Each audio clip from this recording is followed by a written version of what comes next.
Welcome to Chelsea's Vocation. Chelsea raised two children on the autism spectrum, Justice and Noe, into adulthood. They're the reason why she can't help but smile when she recognizes autism in another human, especially a child. Chelsea spent almost 2 decades studying this neurotype as a parent professional, learning how to better adapt her own behavior and the environment around autistic children to both encourage and foster their development. She hopes through this podcast that you might better understand how neurotypical people process your neurology if you're autistic, or how to better yourself as someone who values autistic humans and your relationship with them. Chelsea is a lifelong learner and expects you are too. So don't hesitate to reach out to her through social media comments or the contact form on our website with your own insights. If you're coming to this podcast after the first 5 episodes, you may want to go to the show and review one or more of those foundational episodes to know where she's coming from. Either way, we're glad you're here now.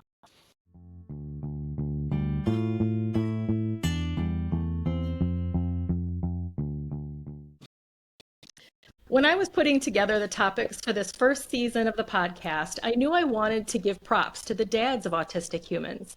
Watching my husband Pete go from a get yourself together mentality to how can I make this better for us mode was a huge marriage boost and made all the difference in our family. A couple of months ago, I realized I didn't really know a whole lot of autism dads well. I put out a quick video plea on social media for a couple of rad dads, and Nick and Justin bravely answered the call. If you are listening with audio only, I want to make sure you get a feel for these distinct voices, so I'll have you go first, Nick. If you would, please briefly share your family's story as a sort of timeline of events from noticing developmental differences in your child to an autism diagnosis. Right. My spouse Kelly and I have 3 children, 14, 12, and 4. Our middle child, Brahm, who's 12, was diagnosed and is on the spectrum. We noticed early in his development, he had a large vocabulary, like right around 1.5 years old. Then a couple months before turning 2, like maybe around 20 months, he lost a lot of his vocabulary. He lost words he knew. So that was a big red flag for us. And we mentioned that with the pediatrician. So then he's like, well, you might want to get this evaluated for autism, which we did. And as we waited for our evaluation, we noticed some other things as well. He would lose words. He would get more agitated. He wouldn't play with like age-appropriate toys. Like he'd take a bike over, spin the wheel repeatedly for a long time. And then when we went to get the evaluation, it wasn't really a shock to us at that point. We kind of just put 2 and 2 together based on what we saw. And he's diagnosed shortly after 2. And then shortly after that, they recommended getting ABA services, which we did. And we did that for about 4.5 years. So that was quite an intensive process for our family to go through. And during that time, I eventually stayed home with the kids and oversaw everything. And currently, fast forward 10 plus years, Kelly and I and our family has been very involved in the community. Kelly is currently the board president of Autism United, which is formerly known as Autism Society of Southeastern Wisconsin. And Brahm is now up to full days in regular school in an inclusive classroom, which is great for us. I mean, he has paras and an IEP and everything else. And on top of that, now he's actually involved in a special needs hockey team, the Shaw Pirates. I loved that I got to hear a little bit about the Shaw Pirates before we got started. I'm going to put that link in the description for folks because it sounds like so much fun. I'm going to ask the same question for you, Justin. Briefly share your family story, kind of a timeline of events from noticing those developmental differences in your kiddo to the autism diagnosis. Yeah, so my son is 9 years old right now. We had him in 2016 after being told that we were never going to have children. So he's our miracle baby. Long story short, we started seeing some issues with him. He started saying like mom and dad when he was around 2, but then all of a sudden he's lost verbal language. So we started taking him to a speech pathologist. They first diagnosed him with apraxia of speech. So we went with that, and he was in birth to 3, and then good old COVID came around, and we kept on seeing different things like him lining up his toys. I worked in the field for a long time already, so I kept on asking friends. I have an uncle who was a special needs teacher, and all of these other people, and they said, no, he doesn't have it. Look, he looks at you in the eyes. Things were just not seeming right. So me and my wife finally decided to get him tested. by a neuropsychologist, and she said, if you look closely, he is not actually looking at you guys in the eyes. He's looking at your forehead. That's like a really trained eye saw that. And then she kind of said, no, he has autism. And my wife was really upset. She thought she did something wrong at first, but all of that stuff comes into your head. Long story short, because I was still working for a company in southeastern Wisconsin that has a multitude of services, and one of their services is ABA therapy. He was 4 when we got him into ABA therapy, and he's still in ABA therapy 4 days a week. He goes to school full time. He talks. He can't stop talking now.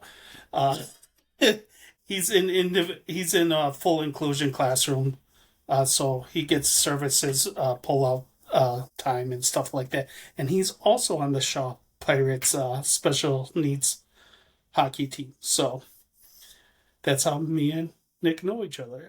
Just the same way that I feel like a lot of us autism moms would run into each other in something or another at some point. So I'm glad you have a little background together. It was really funny, Justin, to hear you talking about like the magical eye contact and therefore there can't be a diagnosis.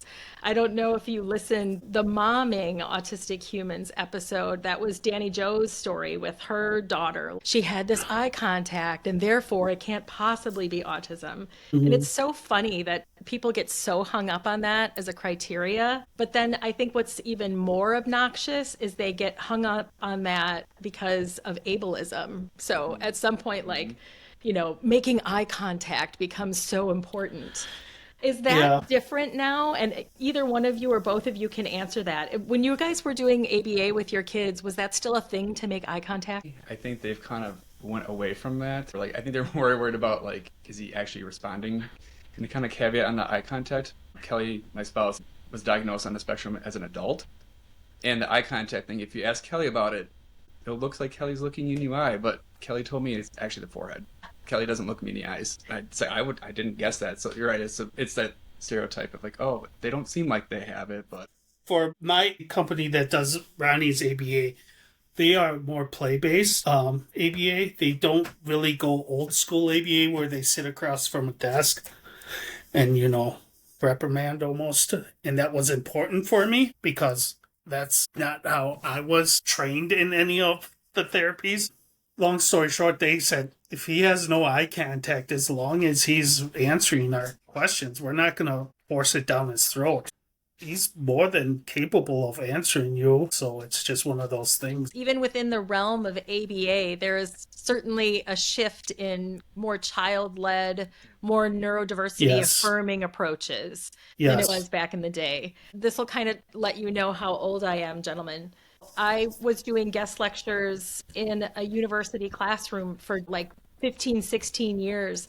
And I remember the first time I went into this classroom, the lecturer had just shown a video of Ivar Lovaas doing ABA way back in the day, and trigger warning for those who were subjected to ABA practices that were not affirming. They used aversives back in the day. So there were electric shocks, there were slaps on children's thighs if they didn't do what the practitioner was asking them to do. So as much as ABA did a lot of harm back in the day, I think we've come a long way in understanding that we are not trying to make autistic children look allistic. We are trying to help autistic children become the best versions of themselves. Would you agree? Yeah, I agree. I think Greenspan kind of pushed the whole idea of kids do well if they can. When I first started looking into therapies, I wanted to do DIR floor time with my son, but insurance companies won't do that because it's not quote unquote ABA, however we want to call it. I think just in general, people's understanding, whether it's therapy or people that are on the spectrum don't have experience, I think it's been evolving. It's been in a good way. Like, I mean, obviously there's a long way to still go, but it used to be first, even just making awareness of it. Now it's trying to be more of acceptance of it. Therapy is different too. I'm sure it's vastly different. I haven't had it in like 5-6 years, so I'm sure it's very different even now.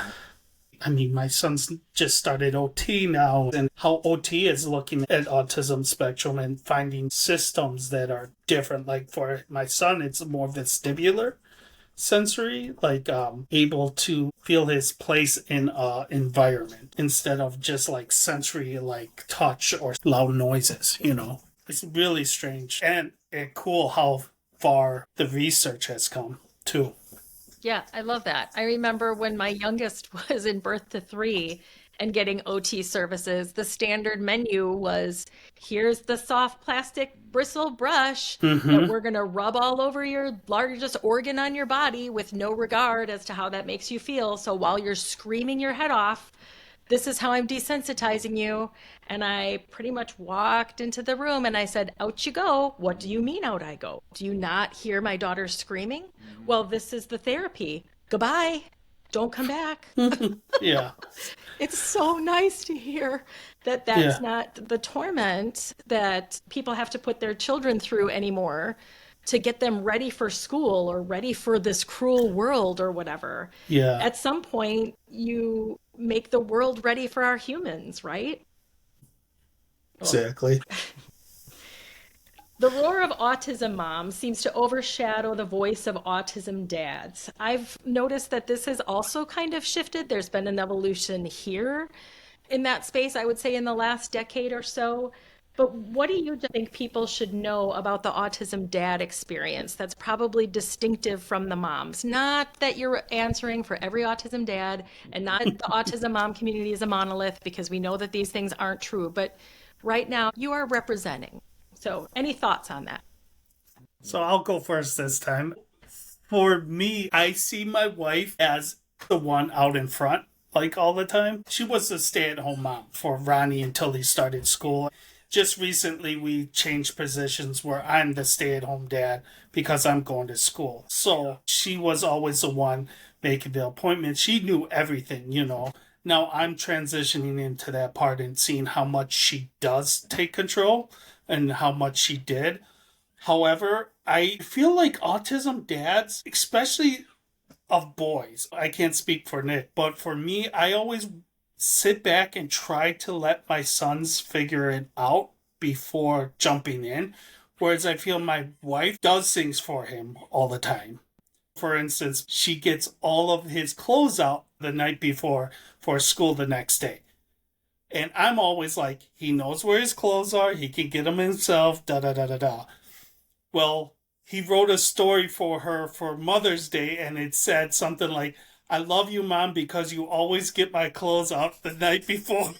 I've seen a lot in the past where parents have done so much for the kids that they don't exhibit any independence then. So I've tried to step back first and then have him try, and then if I need to, step in. But I think moms are just so proactive in that sense that they try to cut off any bad parts that happen. That's a real kind way to put that, Justin.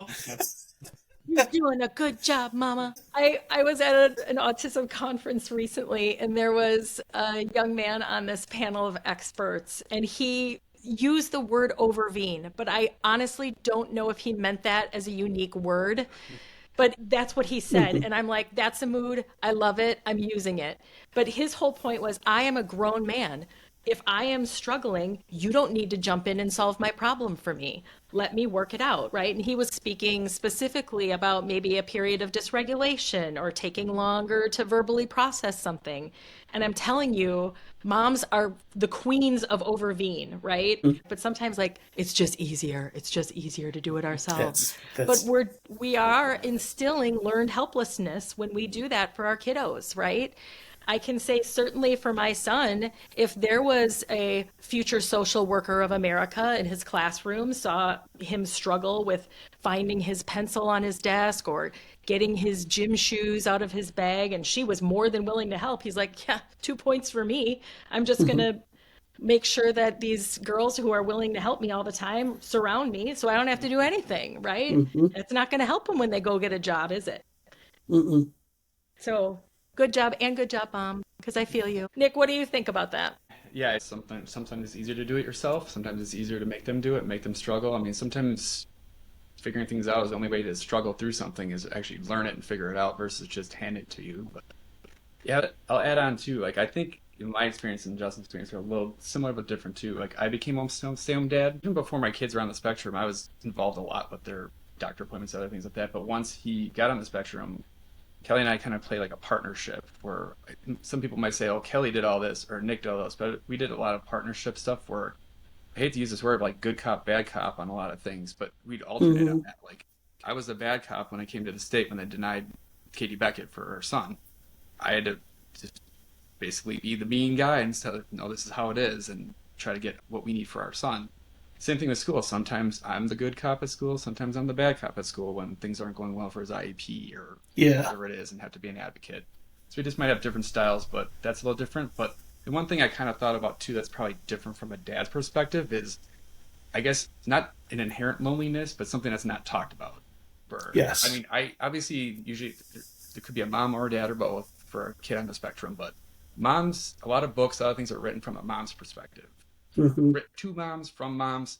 Not a lot of things are like, hey, dad, especially about things on the spectrum, let alone normal parenting. So that's different. That feels lonely. Like it feels like we're not seen to be involved in the process when in fact we really are, whether it's like behind the scenes.